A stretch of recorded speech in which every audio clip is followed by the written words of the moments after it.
श्रीमती नमिता मुंदडा। धन्यवाद अध्यक्ष महोदय।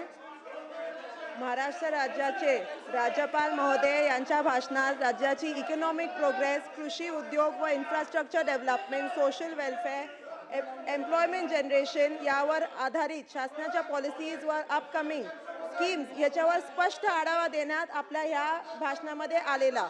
त्यामुळे सर्वप्रथम मी शासनाचे अभिनंदन करते। अध्यक्ष महोदय, राज्यात ॲग्रिकल्चरल सेक्टर अधिक मॉडर्न आणि प्रोडक्टिव्ह करण्यासाठी महाराष्ट्र कृषी AI पॉलिसी 2025-29 लागू करण्यात आली आहे। अध्यक्ष महोदय, फार्मर्सच्या इन्कम प्रोटेक्शनसाठी गव्हर्नमेंटने मोठ्या प्रमाणावर MSP procurement through government purchase centres हे उभी केलेली आहे। अध्यक्ष महोदय, 100 लाख क्विंटल कॉटन परचेस हे आपल्या शासनाने केलेले आहे। 2.3 लाख फार्मर्सकडून 60 लाख क्विंटल सोयाबीन परचेस सुद्धा केलेलं गेलं आहे। त्यामुळे फार्मर्सना मार्केट प्राइस क्रॅश पासून हे प्रोटेक्शन आपलं शासन देतं। अध्यक्ष महोदय, तसेच MSP इन्सेंटिव्ह स्कीम अंतर्गत 7 लाखाहून अधिक फार्मर्सना प्रति हेक्टर 20,000 फायनान्शियल सपोर्ट देण्यात आला आहे। एक्सेस रेन, फ्लड, अतिवृष्टी ह्याच्याहून जे अफेक्टेड फार्मर्स आहेत त्यांच्यासाठी सुद्धा 15,000 कोटींपेक्षा जास्ती डायरेक्ट बेनिफिट ट्रान्सफर करून मोठा दिलासा आपल्या सर्व शेतकऱ्यांसाठी आपल्या या शासनाने दिलेला आहे। अध्यक्ष महोदय, गव्हर्नमेंट परचेस सेंटर्स वाढल्यामुळे फार्मर्सना अशोर प्राइस, टाइमली पेमेंट आणि मिडलमॅन पासून एक फ्रीडम असा एक भेटलेला आहे। अध्यक्ष महोदय, ॲग्रिकल्चर आणि जे क्रॉप लोन्स असतात त्याच्यासाठी जे डॉक्युमेंट्सवरती स्टॅम्प ड्युटी असतं ते सुद्धा एक्झेम्पशन करण्याचं काम शासनाने केलेलं आहे, ज्याच्याने फायनान्शियल जे बर्डन आपल्या शेतकऱ्यांवर असतं ते कुठेतरी कमी होण्याचं काम झालेलं आहे। अध्यक्ष महोदय, MSEB मध्ये बळीराजा फ्री इलेक्ट्रिसिटी स्कीम अंतर्गत 7.5 हॉर्स पॉवर पर्यंत पंप असलेल्या 44 लाख फार्मर्सना 25,000 कोटीची सबसिडी आपल्या शासनाने दिलेली आहे। PM कुसुम बी व मागेल त्याला सौर पंप स्कीम अंतर्गत 6 लाख सोलार पंप्स इन्स्टॉल केलेले आहेत। अध्यक्ष महोदय, आपल्याला ह्याच्यासाठी एक गिनीज वर्ल्ड रेकॉर्ड सुद्धा क्रिएट झालेला होता। 5 डिसेंबरला आपले माननीय मुख्यमंत्री साहेबांना सुद्धा ते प्रस्तावित त्यांना अवॉर्ड हा दिलेला गेला होता, ज्याच्याने डे टाईममध्ये सुद्धा इलेक्ट्रिसिटी आणि चांगलं इरिगेशनसाठी आपल्या फार्मर्सला मदत होईल। अध्यक्ष महोदय, मुख्यमंत्री सोलार कृषी वाहिनी स्कीममुळे फार्मर्सना डे टाईम पॉवर सप्लाय तर मिळतच आहे। 100 युनिटपेक्षा ज्यांचं कमी असेल अध्यक्ष महोदय त्यांच्यासाठी शासनाने, आणि वीकर फॅमिली बॅकग्राऊंड असेल तर त्यांना शासनाने फायनान्शियल सपोर्ट देऊन रूफवरती सोलार इन्स्टॉलेशन सुद्धा करण्याचं काम केलेलं आहे, ज्याच्याने त्यांना इलेक्ट्रिसिटी बिल नियरली झिरो असं येत आहे। अध्यक्ष महोदय, त्याच्यामुळे आमचे सगळे फार्मर्स एनर्जी डिपार्टमेंटमध्ये इंडिपेंडेंट होण्यापर्यंत आलेले आहेत। रस्त्यांमध्ये अध्यक्ष महोदय 4,400 कोटीचं इन्व्हेस्टमेंटमधून 1,100 किलोमीटरचे रस्ते इम्प्रूव्हमेंट प्रोजेक्ट हे मंजूर झालेले आहेत। बळीराजा शेत रस्ते योजनामुळे सुद्धा रुरल फार्मर्स जे रोड्स आहेत त्यावर होऊन सुद्धा फार्म प्रोड्यूस जे होतं त्यासाठी ईज झालेली आहे। म्हणजे आपल्याला जर फार्मर्सला इकडून तिकडे आपलं जे क्रॉप आहे ते द्यायचं असेल तर छोटे छोटे पांदन रस्ते क्रिएट करून त्यांना जी त्रास होत असेल तो कुठे दूर करण्याचं काम आपल्या शासनाने केलेलं आहे। रस्ते म्हणजे आपल्या रुरल इकॉनॉमीचा बॅकबोन आहे। अध्यक्ष महोदय, समृद्धी एक्सप्रेसवे आपल्याला माहितीच आहे, ते एक आपलं एकदम सुंदर काम आपल्या शासनाने केलं आहे। मुंबई पुणेवरती सुद्धा मिसिंग लिंक आहे। असे मोठे मेजर रस्त्यांचे प्रोजेक्ट्स हे राबवण्याचा निर्णय ह्याचं मी स्वागत करते।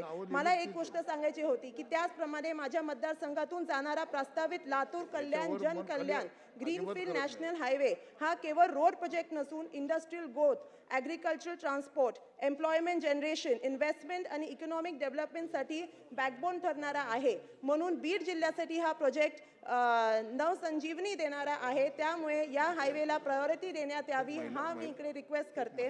अध्यक्ष महोदय, महाराष्ट्रात बहुतेक तालुक्यांमध्ये MIDC आहे, मात्र केज आणि अंबाजोगाई इथे इंडस्ट्रियल एरिया उपलब्ध नाही। या भागामध्ये स्किल्ड मॅनपॉवर उपलब्ध असून इन्व्हेस्टर्स साठीही हे शहर कन्व्हिनियंट आहे।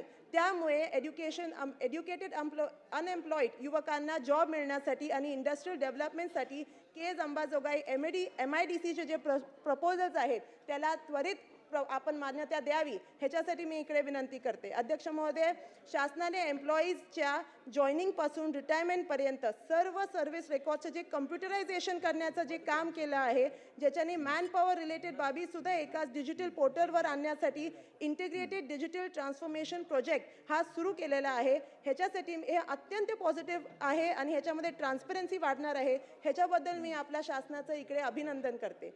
अध्यक्ष महोदय, आरोग्य विभागामध्ये सुद्धा रेअर ऑर्गन ट्रान्सप्लांट सर्जरीज 5 लाखाच्या वर ह्याच्यासाठी 9 कॅटेगरीजमध्ये फ्री ट्रीटमेंट आपल्या शासनाने केलेलं आहे. कॉम्प्रिहेन्सिव्ह कॅन्सर केअर पॉलिसीमुळे सुद्धा अफोर्डेबल कॅन्सर ट्रीटमेंट उपलब्ध होत आहे. ह्याच्यासाठी मी शासनाचं अभिनंदन करते. हेल्थ सिक्युरिटी शिवाय डेव्हलपमेंट कंप्लीट होऊ शकत नाही. अध्यक्ष महोदय, राज्यात वॉटर कन्झर्वेशन क्षेत्रामध्ये सुद्धा उत्कृष्ट कामगिरी करण्यात आली आहे. 18 नोव्हेंबर 2025 रोजी महाराष्ट्राला नॅशनल वॉटर अवॉर्डमध्ये बेस्ट स्टेट पुरस्कार हा मिळालेला आहे. यामुळे इरिगेशन कॅपॅसिटी वाढून फार्मर्सना लॉंग टर्म फायदा होत आहे. अध्यक्ष महोदय, उमेद अभियान अंतर्गत सुद्धा 6.6 लाख महिलांना SHG स्थापना झालेली आहे. महिला बचत गटांसाठी हा खूप चांगला गोष्ट आहे. 64 लाख कुटुंबांना 44,000 कोटी बँक क्रेडिट सपोर्ट मिळत आहे आणि 26 लाख लखपती दिदी ह्या तयार झालेल्या आहे. अध्यक्ष महोदय, त्यामुळे रूरल इकॉनॉमी आणि विमेन एम्पॉवरमेंट दोन्ही मजबूत होतात. अध्यक्ष महोदय, अंबाजोगाईमध्ये सुद्धा उमेद मॉल हे मागच्या अधिवेशनात मी हा विषय मांडलेला. आपले मंत्री महोदयांनी सांगितलेलं की जिल्हास्तरीय उमेद मॉल होणार, पण माझ्या मतदारसंघामध्ये आणि अंबाजोगाई सिटी खूप मोठी असल्यामुळे तिकडे सुद्धा मी रिक्वेस्ट केलेली, तर त्याच्यासाठी शासनाने पॉझिटिव्हली बघावं ही रिक्वेस्ट करते. अध्यक्ष महोदय, हरित महाराष्ट्र एन्व्हायरमेंटसाठी हरित महाराष्ट्र कॅम्पेन अंतर्गत 10 कोटी वृक्ष लागवड लक्ष्य इथे दिलेलं आहे. आतापर्यंत 9.88 कोटी वृक्ष लागवड ही पूर्ण झाली आहे, ज्याच्यामुळे क्लायमेट बॅलन्स आणि ग्राउंड वॉटर रिचार्जला मदत होते. अध्यक्ष महोदय, माझ्या अंबाजोगाईमध्ये ग्रासलँड सफारी ही आता काही मागच्या महिन्यामध्ये आपण ओपन सुरू केलेली आहे. ह्याच्यामध्ये 1300 एकर एवढी जागामध्ये आम्ही ग्रासलँडचे वृक्षारोपण केलेलं आहे आणि एकदम सुंदर मराठवाड्यामध्ये एक सफारी म्हणून इकडे सुरू केली आहे. तिकडे 33 ब्लॅक बक्स आम्ही स्वतः इथे रिलीज केलेले आहेत. याच पद्धतीने आपल्या या मतदारसंघामध्ये सुद्धा असेल, महाराष्ट्रामध्ये चांगलं काम करण्याचं आपल्या शासनाने कर्तव्य केलेलं आहे. याच्यासाठी मी परत एकदा शासनाचे आभार मानते. धन्यवाद.